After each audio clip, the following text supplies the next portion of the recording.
সাউন্ডটা শুনুন। গতিবিধি পর্যবেক্ষণ করা হচ্ছে। ঠিক আছে, আপনার গতিবিধি পর্যবেক্ষণ করা হচ্ছে।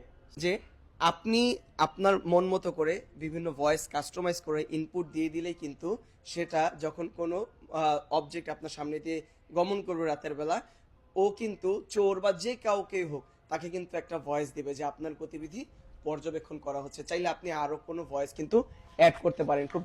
তো এই গেল আমাদের অ্যালার্ম সেটিং বা এবং মোশন ডিটেক্টরের যে অপশনগুলো সেটা। এখন আমি আপনাদেরকে দেখাবো টু ওয়ে অডিও সিস্টেম যে ফিচার্সটা আছে সেটা। সো টু ওয়ে অডিও সিস্টেমে আমরা আমাদের দূরে এক বন্ধু আছে তার সাথে কথা বলবো। সো চলুন কথা বলা যাক। আসসালামু আলাইকুম। ওয়ালাইকুম আসসালাম। জি মিস্টার তাহমিদ, আপনি কেমন আছেন? জি আলহামদুলিল্লাহ ভালো। আপনি কেমন আছেন? আলহামদুলিল্লাহ আমি ভালো আছি। আপনি এই মুহূর্তে কোথায় অবস্থান করছেন? আমি